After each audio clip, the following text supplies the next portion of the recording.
I enjoy being challenged by my staff. If they prove me wrong, I'm excited because I had growth, and then I hired the right person, and that's the mentality you have to come in and do. And then it makes me think there were times during project management where I knew what they were doing was wrong, but I knew they were going to fail rather quickly. And it was in a controlled environment. It was like knowing raising children and like, yeah, you know they're going to fail, but you let them fail. There's been times, and then it's like, okay, now are you ready to listen? You got to let people fail too sometimes. But if they keep doing that, then it's another story.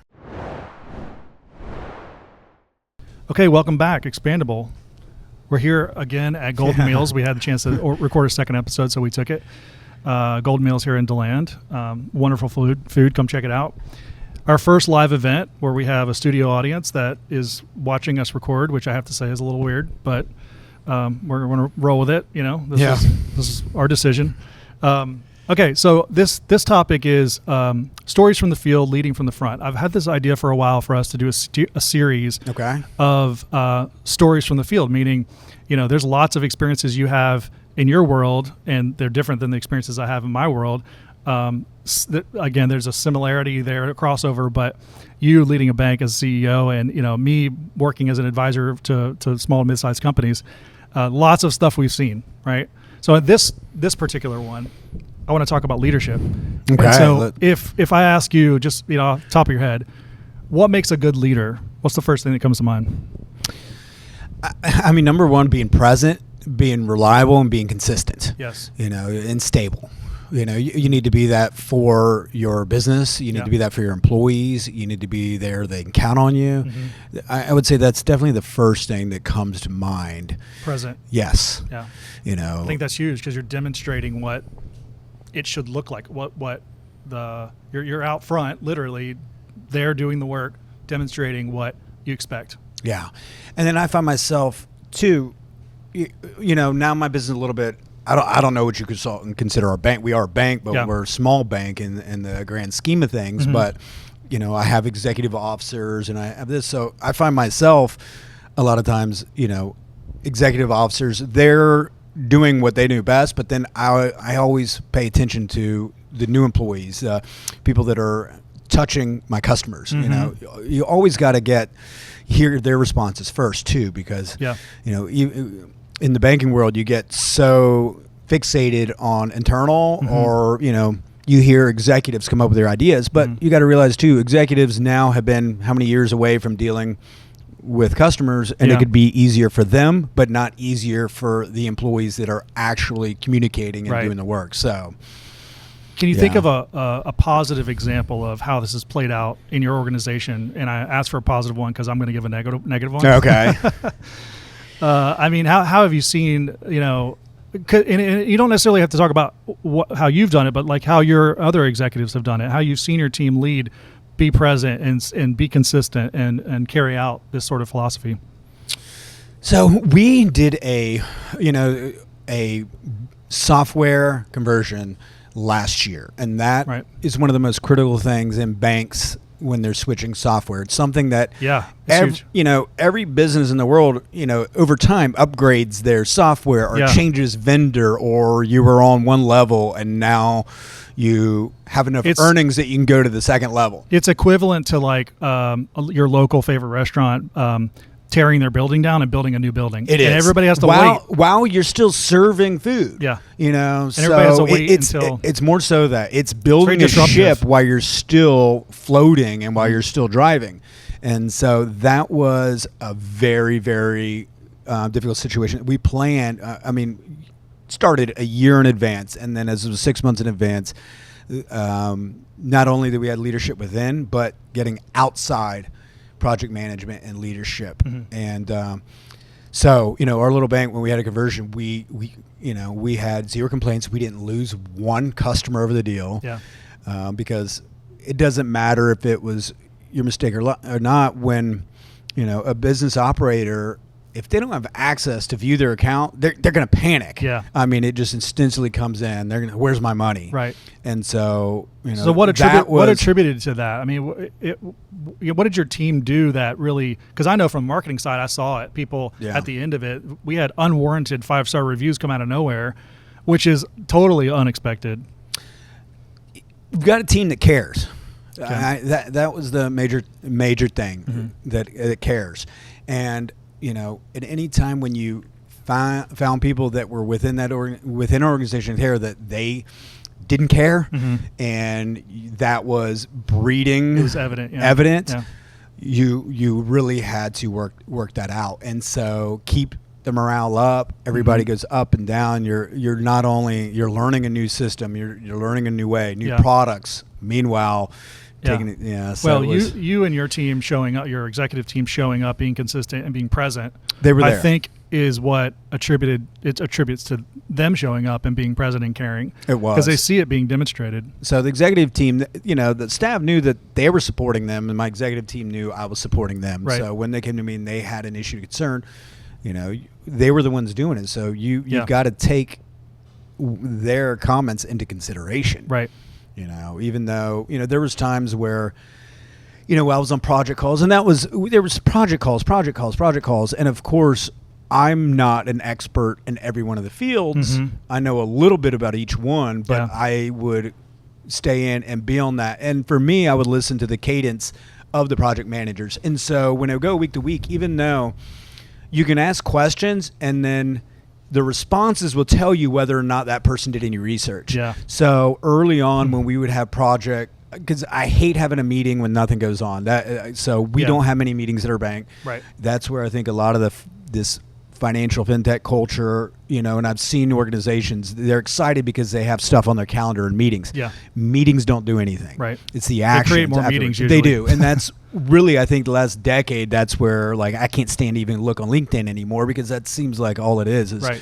We're going to have meetings about being excited and nothing ever happens. Right. So you got to make sure that those meetings happen and then listen and observe. And if you had an employee that showed up and you could tell they didn't research, you've got to nip that in the bud right now, because if you weren't ready for that call and that was the team leader, everybody else, the next meeting, they're not going to research. They're just going to go on that meeting call. What do I need to do? Right. And so, yeah, that's great. Okay, so then I'll bring us down, give us some negative. Okay, yeah, negative story here. Usually, I'm the one that default to negative, so I'm glad you are. Well, I'll say that it's natural for me to go to the communication aspect, because that's the world I live in and my DNA. But I think the punchline here is giving your employees space to speak. Genuinely and asking for their feedback is paramount for growing culture, for getting insight into your customers and insight into your operations and how things can grow. I worked with a client a number of years ago, and they were very, very successful, right? Lots of revenue. Revenue was not a problem, which you don't see a lot. And I was brought in, referred by a colleague of mine who was also doing some consulting with them, and came in, and it didn't take too long until I realized what was happening. And you can see it pretty quickly when you're on the outside, that it was a very toxic culture. And it came from the leader, surprise enough. The one hiring you? The one hiring me, yeah, because the CEO, and he's in all the meetings, a lot of micromanaging going on, even though he didn't really, it's like he gave an impression that he knew everything was going on, but he didn't really know what was going on. And his employees knew more of what was going on, but they were waiting for him to tell them what's going on. It was just, it was a mess. And I think it was only allowed to persist because revenue was strong, because their fit in the market the demand was so high that they could do their job blindfolded and still win. Yeah. So really smart in where they were at, but efficiency was bad. But specifically what I saw is I'd go in and we'd work on a new initiative, and he would basically give the impression that he wants them to lead. He wants to give it to his team and let his team, think on their own. But then he would take it back and judge it and micromanage it and make it worse. And so they were in this this constant cycle of trying to do their job well, being given that opportunity, and then it being taken back. So the culture was super toxic, and there's a lot of other stories that came from that, obviously, that were negative that happened, because that's the kind of stuff that it devolves. But I think the key principle there is that he didn't truly give his people space to speak and have real insights come back and be okay with those insights and not have to feel like he had to fix it somehow. Sometimes you get negative feedback from an employee or a team, And that's the greatest thing you could have heard. No, I mean, I enjoy being challenged by my staff. Mm-hmm. They need to challenge me. They need to be there. And if they prove me wrong, I'm excited because I had growth. And then I hired the right person. And that's the mentality you have to come in and do.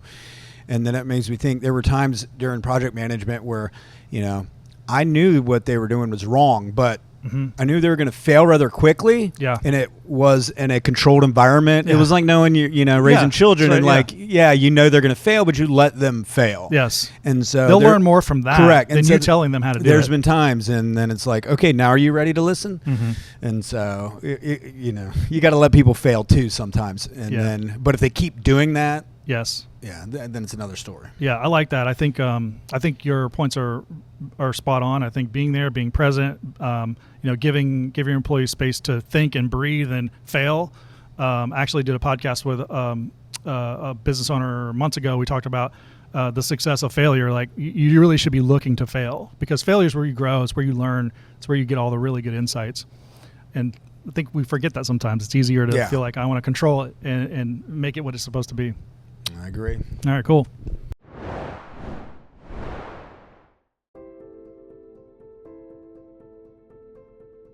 Well, for me, the answer, I'm a big truth person. Let's get to the answer, but then you got to figure out how to actually make that practical.